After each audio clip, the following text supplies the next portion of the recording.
December 20th, 2009. A bathroom floor in a Hollywood Hills mansion. A 32-year-old actress collapses, never to rise again. Just 5 months later, in that same house, her husband meets an identical fate. 2 deaths, 1 house, countless questions. I'm talking about Brittany Murphy on today's episode with Spotlight Murders with your host, Kieran Caldwell. Yes, the same Brittany Murphy, the bubbly blonde who stole our hearts as Ty in Clueless, the voice behind Luann Platter in King of the Hill, and the talented actress who should have had decades of performances ahead of her. But Brittany's story didn't end with Hollywood glory. It ended with conspiracy theories, toxicology reports, and a mystery that continues to baffle investigators and amateur sleuths to this day. What really killed Brittany Murphy? Was it the toxic mold lurking in the walls of 1895 Rising Glen Road? The cocktail of prescription drugs flowing through her system? The influence of a manipulative husband? Or something far more sinister? Deliberate poisoning by heavy metals? Today, we're diving deep into the evidence, the theories, and the disturbing patterns that emerged in the final chapters of Brittany Murphy's life. This isn't just a story about a celebrity's death. It's a cautionary tale about fame, vulnerability, and the dark underbelly of Hollywood that can consume even its brightest stars. To understand how Brittany Murphy died, we first need to understand how she lived, and more importantly, how Hollywood shaped her from a young age. Dr. Richard Wolfson, a respected child psychologist and member of the British Psychological Society, has studied the troubling patterns among young performers. He highlights how child stars are often directed towards roles and lifestyles completely unsuitable for their age. The premature exposure to adult themes, particularly the sexualization of youth, creates significant risks, including exploitation within the entertainment sector. Brittany Murphy was a textbook case of this phenomenon. Filmmaker Amy Heckerling, who directed Murphy in Clueless, suspected that Brittany may have been coerced into conforming to a specific Hollywood ideal of beauty, the slender, alluring blonde stereotype that contradicted her natural persona as a sweet, innocent young woman. Think about Murphy's transformation. A 2000 Flaunt magazine piece captured this shocking metamorphosis from her role as the innocent Ty in Clueless to a pronounced Hollywood sex symbol. The contrast was stark, from portraying innocent characters to seductive roles like Daisy in Girl Interrupted and her sexually charged character in Cherry Falls. This wasn't accidental. It was strategically curated by an industry that commodifies youth, and Murphy wasn't alone in this pattern. We've seen it with Britney Spears, who shifted from schoolgirl innocence in 1998 to provocative seductress within a year. Lindsay Lohan followed a similar trajectory from Disney darling to controversially depicted adult. The entertainment industry has a disturbing habit of sexualizing young talent as part of their public image. But here's what made Murphy particularly vulnerable. Unlike some young stars who have family deeply entrenched in the entertainment industry to help navigate these pitfalls, Brittany lacked that protection. Her relocation to Los Angeles and not having industry-savvy parents arguably compounded her vulnerability. She was essentially alone in a system designed to exploit rather than protect. During a 2000 interview, Murphy appeared erratic and childlike, leaving observers questioning whether this was her genuine personality or a coping mechanism for the overwhelming demands she faced. While most children worry about bedtimes and sneakers, Murphy was balancing education with a chaotic schedule of press events, filming, and the burgeoning influence of social media long before experiencing typical adolescent milestones. Child psychology experts emphasize that young performers exposed to fame often risk losing touch with reality, overtaken by others' ambitions, whether overzealous parents, demanding managers, or studio executives. The relentless pressure to succeed breeds substantial anxiety. And here's the tragic pattern. If these young individuals don't falter under constant scrutiny, the haunting fear of failure often drives them to self-medicate through drugs and alcohol later in life, making them more susceptible to mental health challenges. This foundation of vulnerability would prove crucial in understanding everything that followed in Brittany Murphy's life. By the mid-2000s, Brittany Murphy's once promising career was in free fall. But why? The answer lies in a destructive cycle that began much earlier than anyone realized. Randy Anadis, who runs the Justice for Brittany website, has done extensive research into why Murphy's career stagnated. His findings are disturbing. It was her prescription drug issues that made production companies wary of hiring her. Her struggles with medication weren't a recent development. They extended all the way back to her time on the set of 8 Mile. A TV producer who spoke about Murphy's situation explained the harsh reality.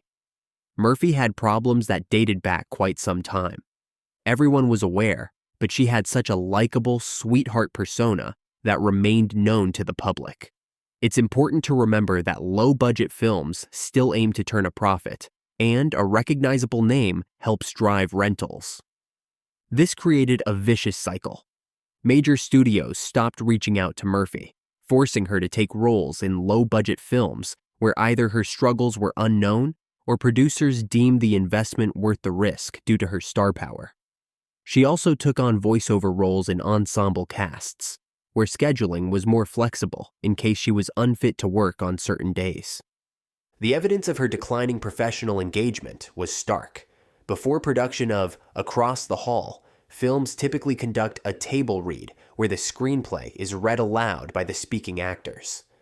Murphy, the lead actress, opted to be absent, a clear sign of her deteriorating commitment to her craft. By the time she was cast in Deadline, Murphy had become increasingly disenchanted with the scripts being offered to her. She was vocal about her distaste for participating in the film, working on it merely because she felt compelled. Major studios had abandoned her, leaving little choice but to accept roles in low-budget productions. When pressed about the ethics of hiring an artist with known health issues, that TV producer's response was chilling in its callousness. It's just another job, be it at a bank or a diner. Provided they perform at work, their personal issues aren't my concern. Whether or not this viewpoint is defensible, Murphy continued to secure roles, although her performances suffered increasingly with each project she took on. This professional decline wasn't happening in isolation. It was intertwining with increasingly troubling personal relationships that would ultimately prove fatal. In 2006, Brittany Murphy met Simon Monjack at a Los Angeles party. This meeting would set in motion a series of events that many believe sealed her fate. Jay Pickett, who worked with both Murphy and Monjack on the film Abandoned, had a front-row seat to their toxic dynamic. His observations are chilling. Pickett described his initial impression of Monjack as somewhat peculiar and noted that Murphy seemed definitely vulnerable and particularly susceptible to external influences. Pickett sensed a dominating presence in Monjack, comparing him to a SVENGALI, the fictional character who uses his powers to control and manipulate others. Later events would prove his intuition tragically correct. What Pickett witnessed during filming was deeply concerning. Murphy, who was rumored to be frail in the months leading up to her death, didn't seem to care for herself adequately, and Monjack appeared to play a role in enabling this neglect. Throughout filming, Pickett rarely saw Murphy eat. Instead, Monjack frequently provided her with Starbucks beverages and vitamins. While he didn't imply malice, Pickett noted that Murphy was often drinking coffee or tea and taking supplements, concerning behavior given her deteriorating physical state. But who was Simon Monjack? Before Murphy's death, he wasn't well known and was later nicknamed Conjack due to his reputation as an enigmatic and unusual figure who exerted strong influence over Murphy's life. His background revealed numerous red flags that should have warned anyone paying attention. Monjack had significant debt of £400,000 to Coutts Bank, along with other substantial liabilities and accusations of credit card fraud. A woman in London reportedly lost £200,000 investing in one of his unsuccessful film projects. Despite these alarming issues, Monjack's charm and popularity from his grammar school days seemed to help him ingratiate himself with Murphy. During the abandoned shoot, Murphy began expressing doubts about her future with Monjack, seeking solace and guidance from Pickett. She was aware of rumors about Monjack's past, yet she remained trapped in the relationship. Murphy confided in Pickett that some friends advised her to leave Monjack, indicating external concerns about their dynamic. Pickett observed that Monjack had a powerful emotional grip on Murphy and felt they were fundamentally incompatible despite continuing their relationship. He expressed regret that Murphy wasn't strong enough to end the relationship while she still had the chance to reestablish her career and future. He lamented that she didn't heed the warnings and chose instead to remain with Monjack. The control Monjack exerted over Murphy would become even more apparent in her final months, as those close to her watched helplessly while she became increasingly isolated and dependent on this manipulative figure who seemed to have his own agenda. December 20th, 2009 started like any other day at 1895 Rising Glen Road, but by 10 a.m., Brittany Murphy was pronounced dead at Cedars-Sinai Medical Center in Los Angeles, shocking Hollywood and the world. Murphy collapsed on the bathroom floor in the home where she lived with her mother, Sharon, and her husband, Simon Monjack. She was only 32 years old, and her sudden death immediately prompted speculation about her personal life, conspiracy theories about the cause, and launched countless amateur sleuth investigations that continue to this day. The official LA coroner's report stated that Murphy died from pneumonia, anemia, and a cocktail of prescription drugs. The death was classified as accidental and from natural causes. But even from the beginning, this explanation felt incomplete to many who knew Murphy's story.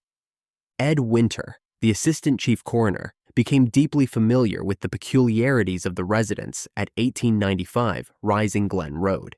His investigation would soon reveal layers of mystery that went far beyond a simple case of pneumonia and prescription drugs. The immediate aftermath of Murphy's death saw various theories emerge, each more disturbing than the last. But perhaps the most shocking development came when Murphy's father, Angelo Bertolotti, refused to accept the official explanation.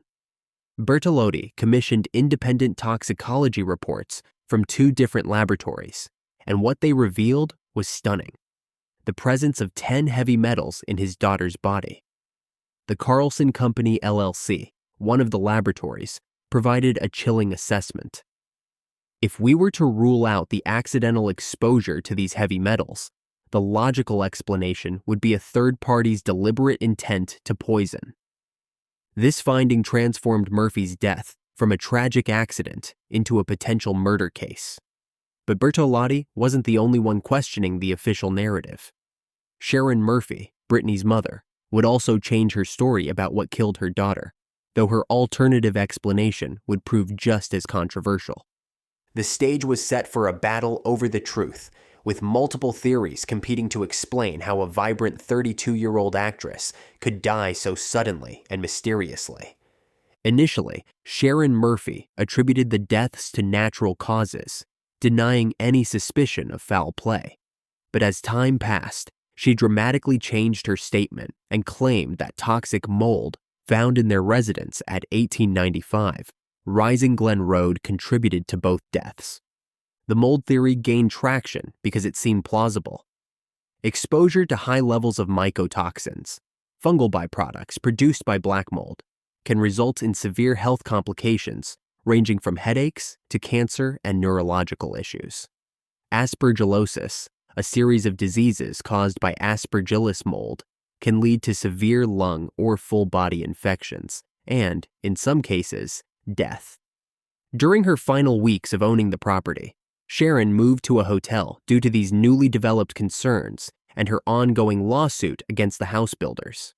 The property was eventually sold for approximately $2.7 million, a significant loss that suggested serious problems with the residents.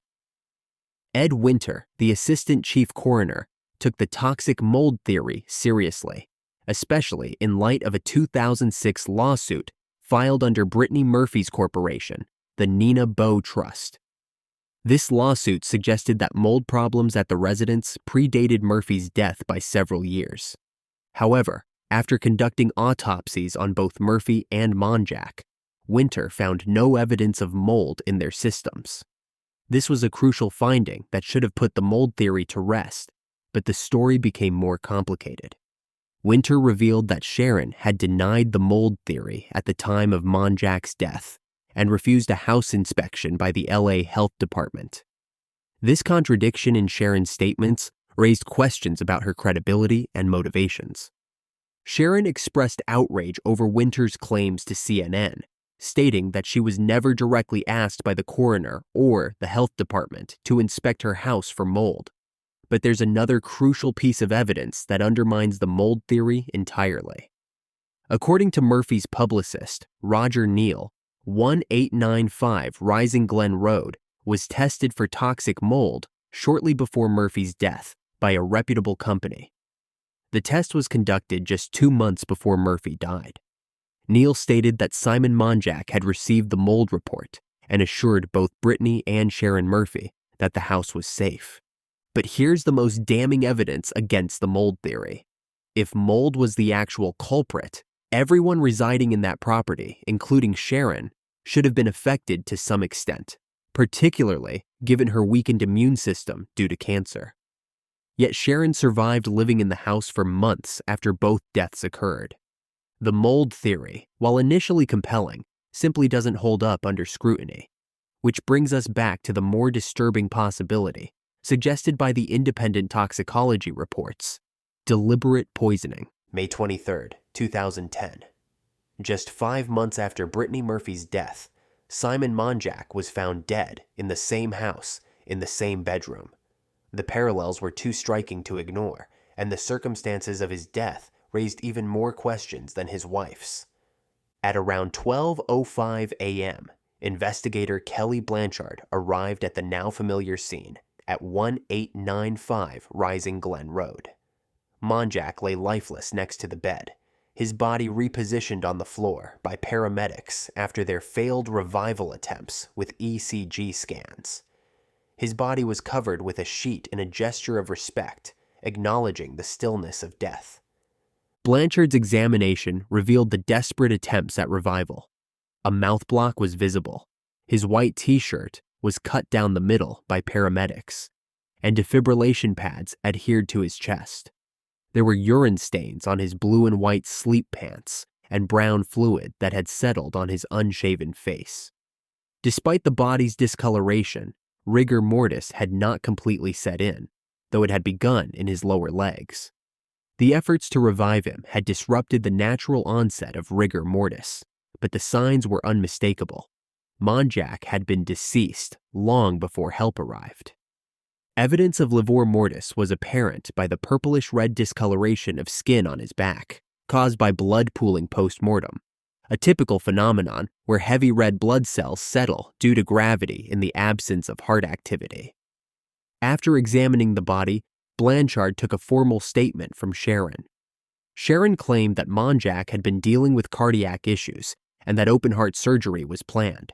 However, Chief Winter had already spoken with Monjack's primary care physician, Dr. Richard Krupp, who asserted that Monjack had recently undergone ECG and CT scans, neither of which revealed any cardiac problems. At Winter's request, Dr. Krupp sent all of Monjack's medical records for further assessment, but the most suspicious discovery came during Blanchard's detailed examination of the room. She found various bottles of prescription medication under different names, including Trevor Williams, not Monjack's real name. She also noted stains on the sheets and a metal bowl of water with a washcloth beside it. An inspection of the bedside drawers revealed another layer of intrigue. One drawer contained items belonging solely to Sharon. When questioned, Sharon claimed that side of the bed, the nightstand items, and the prescription bottles were all hers. However, she later retracted this statement in a media release, expressing frustration at what she called misleading information from the LA coroner's office. The coroner's office spokesperson offered a direct response. "Our report speaks for itself." During the detailed inspection, Blanchard observed that while most medications and items belonged to Sharon, there were a few prescriptions belonging to Brittany, medications that were still present in the house months after her death. On the floor, she discovered towels stained with brown emesis. She collected prescription medications and other potentially significant items in sealed bags for analysis, which were later registered as evidence at the Forensic Science Center. The circumstances surrounding Monjack's death raised serious questions. Why were there prescriptions under false names? Why did Sharon initially claim ownership of items she later denied? And perhaps most importantly, how did two people die of remarkably similar causes in the same house within 5 months of each other? While Sharon Murphy pushed the mold theory and officials maintained their natural causes conclusion, Angelo Bertolotti's independent investigation was uncovering evidence that painted a much darker picture. Bertolotti has consistently maintained that his daughter and Simon Monjack were murdered. The independent toxicology reports he commissioned from 2 different laboratories revealed the presence of 10 heavy metals in Brittany's body. This wasn't a trace amount that might occur naturally. The levels suggested something far more sinister. The Carlson Company LLC's conclusion was stark and unambiguous. If we were to rule out the accidental exposure to these heavy metals, the logical explanation would be a third party's deliberate intent to poison. Heavy metal poisoning can cause symptoms remarkably similar to what Brittany experienced in her final months: weakness, fatigue, respiratory problems, and neurological issues. The metals found in her system could have been administered gradually over time, explaining her deteriorating health and the frailty that witnesses like Jay Pickett observed during filming. The poisoning theory gains credibility when we consider the pattern of control that Simon Monjack exerted over Brittany. Remember Pickett's observations. He rarely saw Murphy eat, but Monjack frequently provided her with beverages and vitamins. If someone wanted to gradually poison Murphy, controlling her food and drink intake would be the perfect method. But here's where the case becomes even more complex. If Monjack was poisoning Brittany, who poisoned Monjack? The similar circumstances of their deaths suggest either a common source of contamination or a third party with access to both victims. Several theories have emerged from examining Bertolotti's evidence. One possibility is that both Murphy and Monjack were victims of the same perpetrator, someone with ongoing access to their home and their food or beverages. Another theory suggests that Monjack, after poisoning Murphy, was himself eliminated by an accomplice or another party entirely. The heavy metals found in Murphy's system don't occur naturally in such concentrations. They must have been introduced through ingestion, most likely through food, beverages, or supplements, the very items that Monjack was constantly providing to his increasingly frail wife. What makes this evidence particularly compelling is that it explains not just Murphy's death, but also her declining health and erratic behavior in the months leading up to her death. Heavy metal poisoning can cause confusion, weakness, and the kind of physical deterioration that multiple witnesses observed. The official investigation dismissed these findings, but the scientific evidence remains. Brittany Murphy had toxic levels of heavy metals in her system when she died. The question isn't whether she was poisoned. The question is by whom and why. Brittany Murphy's story remains one of Hollywood's darkest mysteries. The official reports cited pneumonia and prescription drugs, but independent tests revealed toxic metals. 2 deaths in the same house under nearly identical conditions, just months apart. Too much coincidence to dismiss. Was Brittany slowly poisoned by someone she trusted most? Or were both she and Simon Monjack targets of something far more sinister? Shifting testimonies, false prescriptions, and hidden truths all point to a cover-up waiting to be exposed. The final chapter has yet to be written. The truth is buried in the evidence. The question is, who will uncover it? To go deeper into Brittany Murphy's case and access the full story, download the Skoob app now. Discover exclusive details, hidden files, and more untold mysteries that continue to haunt Hollywood's shadows. Download the app now from App Store or Play Store for free.